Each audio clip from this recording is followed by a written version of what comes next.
Welcome into Steelers Latest, your daily spot for all news and information related to your Pittsburgh Steelers. Remember to like and subscribe to the channel if you enjoy the content.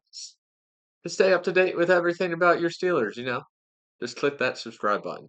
But today I've thrown together a whole wide receiver episode basically for us to break down why we let Pickens go, the future of the wide receiver room, and who we could possibly sign to fill the hole that Pickens have left. But why? Let's get into it. Why would the Steelers trade George Pickens? After all signs kind of were pointing to Pickens staying, it seemed like Omar Khan and Mike Tomlin were fighting for Pickens to calm down and to want to stay and be a part of this team next year. Maybe trade him at the deadline next season if it doesn't go well. But turned out all of that were lies. They were playing the long game of trying to convince teams, trying to raise his stock price a little bit higher. I don't think we got what he was worth, but I've gathered my opinions now. Last video, kind of going off of emotion. Just heard about the trade deal, recorded the video, got it out there to you all. But now, since I've gathered my thoughts, first off, this is what Louis Riddick had to say. He said, basically, there comes a point where the talent is not good enough at this point for me to tolerate it. That's eventually what a team has to reach with a player like George Pickens, who can be a head case at sometimes. We've seen him with his outbursts on the field, on the sideline, just from rumors in the locker room too. But I don't agree with that. The talent's definitely there with George Pickens. You just look at the quarterbacks that were throwing him the ball to start his career. You got Kenny Pickett, Mason Rudolph. You got Justin Fields and Russell Wilson last year. Not an all-star slate of quarterbacks. I know Russell Wilson, one time an all-star, wasn't for the Steelers really. Actually, I think he did end up making the Pro Bowl last year. But let's be honest, the fans voted him in for some reason. I don't know why. But the talent's there with George Pickens. He is a clear eventual number one receiver. Now he's going to Dallas to be a number two. You never know. The Steelers curse they put on receivers that they trade. They always seem to fall off the map. Just look at the past two. Deontay Johnson and Chase Claypool both have vanished into the abyss since leaving the Steelers.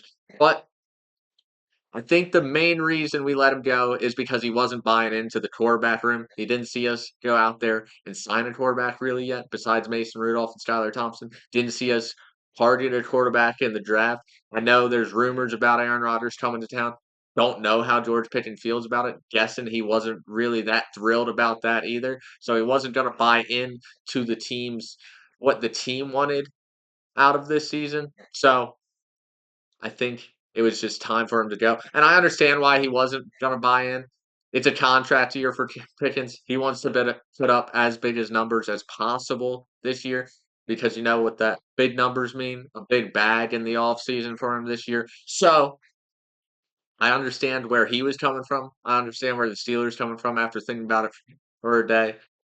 I think it will work out for the best for both parties. Now, the Steelers kind of got fleeced a little bit on the trade. Not really happy with the return we got for George Pickens. I think he was at least worth a second round pick, but I'm just nitpicking at this point.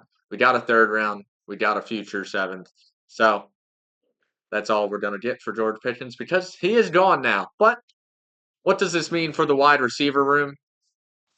There are three names that really come to mind in this wide receiver room right now that we're going to have to heavily rely on now entering next year. The Steelers really are betting on their ability to develop wide receivers. And if I'm the Steelers, I'd do the same thing. The Steelers always seem to have good receivers. Since Lynn Swan and John Starwood, it has seemed to continue for the past 50, approaching 60 years now of Steelers wide receivers just being solid to great. I just can in my lifetime, you got Hines Ward, you got Mike Wallace, you got Antonio Brown. Chase Claypool had that one year. Uh, Deontay Johnson with the Steelers. We just develop receivers really well. We know how to use shifty receivers. We just know how to use receivers to the best of their ability. That's just what we do. But the three names we're putting our money on, it seems like, are Calvin Austin, Roman Wilson, and Robert Woods. Robert Woods gonna be playing much bigger of a role than I thought he would have been. One, I talked about the signing of Robert Woods. Now I know why we signed him. It was clearly in the Steelers' front office's mind that George Pickens was probably out the door. You sign a veteran like Robert Woods, who's always had a solid ability to run good, sharp routes to create space. Now, I don't think he was the best free agent on the market. We'll talk about who's a little better now. And also, he is definitely more on the decline than the incline at this point in his career. He's been, I think, the past 2 years, his numbers have gone down. So, not really the most reliable veteran, but a solid veteran presence in the locker room, in the receiver room, to hopefully help the development of these next two. Calvin Austin, I think last year he kind of proved that he could be a solid, reliable slot receiver. We saw him being shifty to create space and then just being a vertical threat down the field on most games. Not most games, but some games you saw Calvin Austin catching like a 30-yard or deep ball from Russell Wilson just down the seam. It seemed to be working pretty well. If that's his role, I think it will work out pretty well. But you also got Roman Wilson entering his second year. Might as well be his rookie season, though, considering didn't play at all last year. Another slot two, number two guy. I think he'll probably get more outside reps than someone like Calvin Austin does, just because Calvin Austin's size does not lend himself to being the receiver on the outside, in my opinion. Roman Wilson, he has high potential coming out of college. I think the potential's still there. And with how the Steelers develop receivers, like I said, he should blossom into a strong two or three, I would hope. But let's talk about some of these other possibilities because I took a look at the free agency market and I am quite enticed by some of those names out there.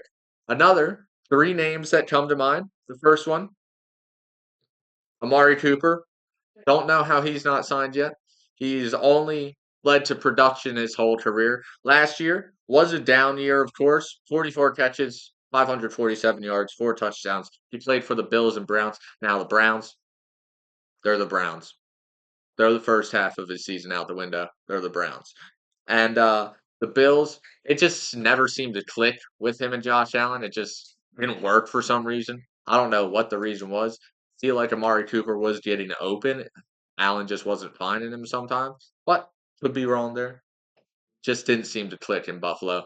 Didn't really, I guess they didn't scheme him as good as they did in Cleveland the previous couple of years because leading into last year, 4 out of the 5 seasons prior, he was 70 receptions, 1,000 yards. And the year before last year, so 2 years ago, was his highest career average per catch, per reception. So there is still a lot left in the tank, I think, in Amari Cooper. He is on the older side, 10-year vet now, but solid route runner. And as you age, you don't have the athleticism anymore, so you have to rely on the fundamentals of the game. And Amari Cooper has proven he can do that really well. The second name I want to talk about, another solid route runner, older guy, 33 years of age. Keenan Allen played with the Bears last year. 70 receptions, 744 yards, and 7 touchdowns. He hit 3 sevens right there. That's that's a jackpot right there if you're playing in the casino. But and not, like I said, runs great routes. Doesn't have to rely on his athleticism as much in his older age because he can do that. He also can make contested catches down the sideline really well. He's done that his whole career. And honestly, he never really had a bad season. Of course, he's had down years. All receivers have down years, but his down years, these are his career lows for receptions, yards, and touchdowns. So in 2022 was his receptions low, 66 receptions. 2015 was his yards low. That was 10 years ago now, 725 yards, and 3 times he's had only 4 touchdowns. All those numbers are pretty solid as a number two wide receiver. He's been a number one most of his career, but now he can kind of relax and be a number two with DK Metcalf if he decides to join the Steelers, if the Steelers are interested in signing him. But once again, a great fit for the offense, I believe.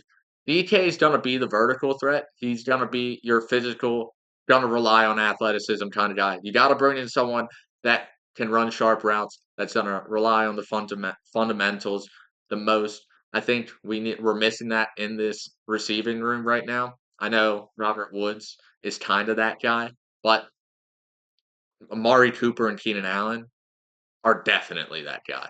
So I think those two are great options. Another third option, not my favorite, definitely number 3 on this list, Gabe Davis.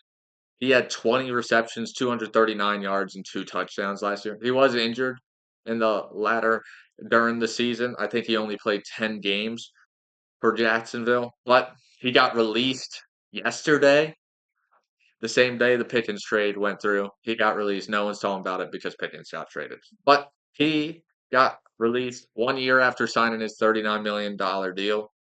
Not a number 1 guy for sure, but has proven in Buffalo he can be a number 2, a solid number 2 also, because in all those years in Buffalo, he put up 6 to 7 touchdowns a year.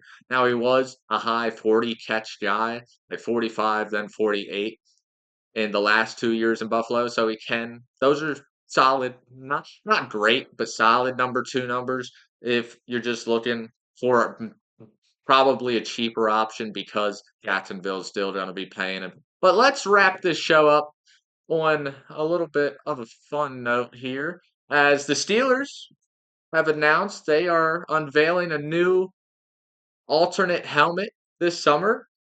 Now, this gets me really excited. Steelers have had one unique helmet since 2011, and if we can bring back the yellow helmet, that throwback jersey, it's supposed to be based on the 1960 uniform. If we bring that jersey back, oh my God, I will be so happy. I will be just buzzing with joy if we bring back the yellow helmet throwback, because the only games I remember from the Steelers wearing that yellow helmet are just straight classics of games and the Steelers winning those.